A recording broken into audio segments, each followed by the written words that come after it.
Police বাহিনী ধ্বংসের নাটের গুরু সাবেক স্বরাষ্ট্রমন্ত্রী আসাদুজ্জামান খান ধরা খেয়েছে এবং সর্বশেষ জানাবো অর্থ পাচার করে যুক্তরাষ্ট্রের জয়ের বিপুল সম্পদ, আমেরিকা জয়ের যত বাড়ি-গাড়ি। এতক্ষণ শুনছিলেন সংবাদ শিরোনাম, এখন থাকছে বিস্তারিত। গুলি করে মরে একটা, আহত হয় একটা, একটাই যায় স্যার, বাকিটি যায় না। মোবাইল ফোনের স্ক্রিনে তৎকালীন স্বরাষ্ট্রমন্ত্রী আসাদুজ্জামান খান কামাল ভিডিও দেখেছিলেন। তার অনুগত পুলিশ কর্মকর্তা এই কথা বলছিলেন। 24শে জুলাই গণ অভ্যুত্থান দমনে প্রাণঘাতী অস্ত্র ব্যবহারের নির্দেশদাতা আসাদুজ্জামান খান কামাল এক সময় কারণ বাজার ও তেজগাঁ এলাকায় মাস্তান হিসেবে পরিচিত ছিলেন। আওয়ামী লীগের এমপি হয়ে আরও দুর্ধর্ষ হয়ে ওঠেন তিনি।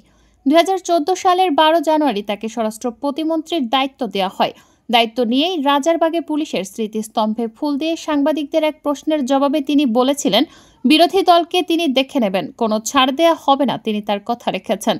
গুমের হুকুম দেয়া, ক্রসফায়ারের অনুমতি প্রদান, রাজনৈতিক নিপীড়ন চালিয়ে বিরোধী দলের নেতাকর্মীদের শায়েস্তাকরণ ও অপহরণ, মাদকের ব্যবসা সহ এমন কোনো অপকর্ম নেই যা তিনি করেননি। নানা অপকর্ম করে কামাল পরিণত হন সন্ত্রাসের মাফিয়া ডন হিসেবে। ভারতে পালিয়ে যাওয়া ক্ষমতাচ্যুত প্রধানমন্ত্রী শেখ হাসিনার সঙ্গে তার সরাসরি যোগাযোগ থাকায় তার প্রতিটি আদেশ তিনি বাস্তবায়ন করতেন। দেশে কোনো ঘটনা ঘটলেই সন্ধ্যার পর ছুটে যেতেন গণভবনে। সেখানে থেকে ফ্যাসিস্ট হাসিনার নির্দেশ নিয়ে এসে মাঠ পর্যায়ে বাস্তবায়ন করতেন। তার হাত দিয়েই তৈরি হয়েছে কুখ্যাত পুলিশ কর্মকর্তা বেনজির আহমেদ, প্রলয় কুমার জোয়ারদার, মোল্লা নজরুল ইসলাম, বিপ্লব বিজয় মজুমদার, ডিবি হারুন ও র্যাবের ব্যারিস্টার হারুন সহ অসংখ্য কুখ্যাত পুলিশ কর্মকর্তা। কথিত জঙ্গি অভিযানে যেসব পুলিশ কর্মকর্তা দৌড়ঝাঁপ করতেন এবং বিরোধী মতের নেতাকর্মীদের নির্যাতন করতেন, আসাদুজ্জামান কামাল তাদের পদোন্নতির সুপারিশ করতেন। যোগ্য পুলিশ কর্মকর্তাদের পদোন্নতি থেকে তিনি বাদ দিতেন। মাঠ পর্যায়ে পুলিশ তার কাজে বাস্তবায়নের জন্য স্বরাষ্ট্র মন্ত্রণালয়ের সুপারিশ পাঠাত। কিন্তু তিনি পুলিশের কোনো সুপারিশ মানতেন না। তার কমান্ডোই ছিল শেষ কথা। পুলিশকে রাজনৈতিক হাতিয়ার হিসেবে ব্যবহার করে কামাল হয়ে উঠেছিলেন ভয়ঙ্কর এক স্বরাষ্ট্রমন্ত্রী। কথা কম বলতেন, কিন্তু শেখ হাসিনার লাঠিয়াল হয়ে কাজ করতেন। অনেকেই তাকে ঠান্ডা মাথার খুনি বলতেন। শুধু তাই নয়, পুলিশ, ফায়ার সার্ভিস, পাসপোর্ট আনসারের পদোন্নতিতে তার বিরুদ্ধে বস্তায় বস্তায় টাকা ঘুষ নেওয়ার অভিযোগ ছিল। তার অত্যাচার ও নির্যাতনে ঢাকা 11 তেজগাঁ নির্বাচনী আসনে বিরোধী দলের নেতাকর্মীদের বছরের পর বছর পলাতক থাকতে হয়েছে। অনেকেই বাসা বদল করতে বাধ্য হয়েছেন। পুলিশ আনসার সহ বিভিন্ন বাহিনীতে বদলি পোস্টিং এ তার স্ত্রীর মাধ্যমেও মোটা অঙ্কের টাকা ঘুষ নিতেন তিনি। জানা গেছে, কামালের স্ত্রী ঢাকায় এক আত্মীয়ের বাড়িতেই রয়েছেন। 28শে জুলাই 2024 আসাদুজ্জামান খান কামালের মাধ্যমে মারণাস্ত্র ব্যবহারের নির্দেশদাতা। জুলাই ছাত্র আন্দোলন দমনে সরাসরি লিথাল উইপন ব্যবহার করার প্রধানমন্ত্রীর নির্দেশ আসাদুজ্জামান খান কামালই জানিয়েছিলেন। বঞ্চিত একাধিক পুলিশের কর্মকর্তার সঙ্গে কথা বলে জানা গেছে, পুলিশের নিয়োগ পদোন্নতি দেয়া হতো কামালের একক সিদ্ধান্তে। এতে করে কামাল পুলিশের মধ্যে বড় মাফিয়া নেটওয়ার্ক গড়ে তুলেছিলেন। যেসব পুলিশ কর্মকর্তা তার বিরুদ্ধে কথা বলেছেন তাদেরই তিনি ওএসডি করেছেন। অ্যাডিশনাল ডিআইজি মনিরুজ্জামানের পদোন্নতি তিনি নিজ হাতে ঠেকিয়েছেন বলে জানা গেছে। কামালের অপকর্ম ছিল কয়েক ভাগে বিভক্ত। প্রথমত, যত পুলিশ নিয়োগ পোস্টিং হতো সবকটি থেকে তিনি নিয়মিত অর্থ আদায়ের ব্যবস্থা করতেন। মেধা বা পরীক্ষার ভিত্তিতে নয়, কামালের একটি তালিকার মাধ্যমে স্বরাষ্ট্র মন্ত্রণালয়ের অধীনে সব নিয়োগ হতো। সে তালিকায় যে শুধু কামালের পছন্দের ব্যক্তি থাকতো এমনটি নয়। সারা দেশে যে মাফিয়া চক্র প্রতিষ্ঠিত হয়েছিল সে চক্রের লোকেরা পাঠাতো তালিকা এবং বস্তা ভর্তি টাকা। সে টাকা এবং তালিকা অনুযায়ী কাজ করতেন কামাল। ফলে পুলিশ বাহিনী পরিণত হয়েছিল কামালের অনুগত এক বাহিনীতে। সূত্র জানায়, তিনি দায়িত্ব নেয়ার পরেই জঙ্গি অভিযানের নামে নাটক সাজাতেন। বিরোধী মতের লোকদের জঙ্গি বানিয়ে জঙ্গি অভিযানের নাটক সাজান এবং এসব নাটকের মাধ্যমে বহু মানুষকে হত্যা করেন। বিএনপির স্থায়ী কমিটির সদস্য সালাউদ্দিন আহমেদকেও গুম করা হয়েছিল কামালের নির্দেশেই। তাকে এ বিষয়ে জিজ্ঞাসা করলে তিনি বলেছিলেন, সালাউদ্দিন আত্মগোপনে গেছেন। কামালই হলেন প্রথম স্বরাষ্ট্রমন্ত্রী যিনি গায়েবী মামলার সংস্কৃতি চালু করেছিলেন। গায়েবী মামলায় মরা মানুষকেও তিনি আসামি বানিয়েছিলেন।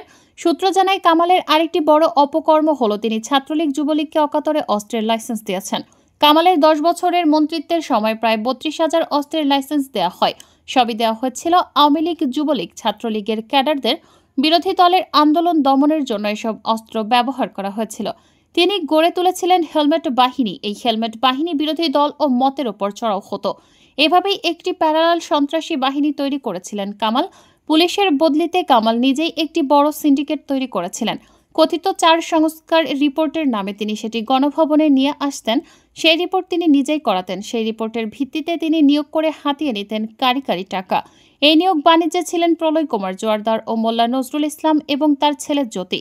কোন জেলার এসপি হলে 1 কোটি টাকার নিচে কারো বদলি হতো না, আবার ভিআইপি জেলাগুলোর এসপি হতে হলে নিম্নে 3 কোটি টাকা সিন্ডিকেটকে দেওয়া লাগত। গত 10 বছরে পুলিশের যত অস্ত্র ক্রয় হয়েছে সব টেন্ডার নিয়ন্ত্রণ করতেন কামাল। কেউ যাতে টেন্ডার ড্রপ করতে না পারে এজন্য গোয়েন্দা সংস্থা দিয়ে আগেই ভয় দেখাতেন। সাব্বির আহমেদ নামের এক ব্যক্তি পুলিশের সাপ্লাই বিভাগে টেন্ডার জমা দেওয়ার কারণে 2016 সালের জানুয়ারি মাসে খিলগাঁও এলাকা থেকে ডিবি পুলিশ তাকে তুলে নিয়ে এসেছিল। এছাড়াও ফায়ার সার্ভিসের যত নিয়োগ ও বদলি তার ছেলে জ্যোতিকে দিয়ে করাতেন।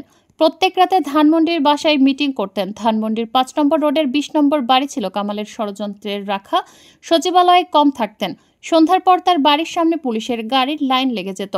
পুলিশের ঊর্ধ্বতন কর্মকর্তারা ওই বাড়িতে যেতেন। দেশে কোনো ঘটনা ঘটলে ওই বাড়িতে আইজিপি, র্যাবের প্রধান, বিজিবির প্রধান, এসবি চিফ সহ ঊর্ধ্বতন কর্মকর্তাদের নিয়ে বৈঠক করতেন তিনি। এটা ছিল তার কোর কমিটির মিটিং। কাকে ধরতে হবে, কাকে গুম করতে হবে ওই বাড়ি থেকে তার নির্দেশ আসত। এছাড়াও যারা বদলি ও তদবির করত তারা ওই বাড়িতে যেতেন। বিগত বৈষম্য বিরোধী আন্দোলনে ওই বাড়িতে প্রত্যেক দিন রাতে বৈঠক হতো। ছাত্রদের কিভাবে দমন করতে হবে, খুন করতে হবে, গুলি চালাতে হবে তার মাস্টার প্ল্যান হয়েছে সেই বাড়িতে। গত সোমবার ওই বাড়ির সামনে গিয়ে দেখা যায় বাড়িটি নির্জন এবং একটি ধ্বংসস্তূপে পরিণত হয়েছে। কয়েকজন পরিচ্ছন্নতা কর্মী ছাড়া বাড়িতে কেউ নেই। গায়েব মামলা ও হেলমেট বাহিনীর কথা আগেই উল্লেখ করা হয়েছে। গায়েব মামলার মূল পরামর্শদাতা ছিলেন কামাল। ওইসব মামলায় মৃত ব্যক্তিকে আসামি করা হয়েছিল। বিদেশে থাকে এমন ব্যক্তিকেও আসামি করা হয়েছিল। এ নিয়ে ওই সময় সারা দেশে তোলপাড় সৃষ্টি হয়। বিষয়টি নিয়ে কামালকে সাংবাদিকরা জিজ্ঞেস করলে তিনি সুনির্দিষ্ট উত্তর দিতে পারেননি। জানা গেছে 2018 সালের 4 আগস্ট কোটা সংস্কার আন্দোলন চলাকালীন ধানমন্ডিতে ছাত্রলীগের হেলমেট বাহিনী সাধারণ ছাত্রদের উপর হামলা চালায়। ওই হামলায় প্রায় 100 জন ছাত্র আহত হয়। ওই হেলমেট বাহিনী মূলত ছিল কামালের বাহিনী। ছাত্রলীগ ক্যাডারদের হেলমেট পরিয়ে কামাল রাস্তায় নামিয়েছিলেন।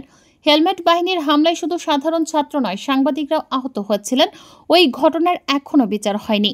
আওয়ামী সরকারের প্রভাবশালী সাবেক স্বরাষ্ট্রমন্ত্রী আসাদুজ্জামান খান কামাল ও তার পরিবারের নামে শত কোটি টাকার অবৈধ সম্পদ অর্জনের প্রমাণ পেয়েছে দুর্নীতি দমন কমিশন।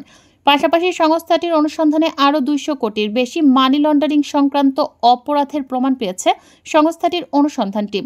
সব মিলিয়ে আপাতত 300 কোটি টাকার বেশি দুর্নীতির প্রমাণ মিলেছে। নিজ পরিবারের সদস্যদের নামে বেনামে 100 কোটি টাকার বেশি স্থাবর অস্থাবর সম্পদের প্রমাণ পাওয়া গেছে, যার মধ্যে ব্যাংকের নগদ অর্থ, ঢাকার ফ্ল্যাট ও জমি রয়েছে। অনুসন্ধানে তাদের ব্যাংক হিসেবে শত কোটি টাকার অবৈধ সম্পদের প্রমাণ মিলেছে। দুদক জানতে পেরেছে 2022 সালের 30 জুন গাজীপুর মেট্রোপলিটন পুলিশের কমিশনার হিসেবে নিয়োগ পান ডিআইজি মোল্লা নজরুল ইসলাম। 5 কোটি টাকার বিনিময়ে মোল্লা নজরুলকে গাজীপুরের কমিশনার হিসেবে পদায়ন করা হয়।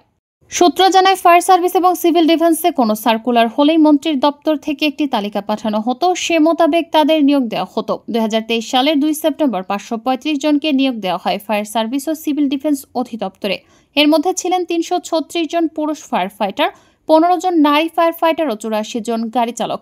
নিয়োগ কার্যক্রমের শুরুতেই মন্ত্রীর দপ্তর থেকে 250 জনের একটি তালিকা পাঠানো হয় ফায়ার সার্ভিস ও সিভিল ডিফেন্সের অধিদপ্তরের মহাপরিচালকের কাছে। সাবেক এই মন্ত্রীর নির্দেশে সেই তালিকা মোতাবেক নিয়োগ দিতে বাধ্য হয় ফায়ার সার্ভিস।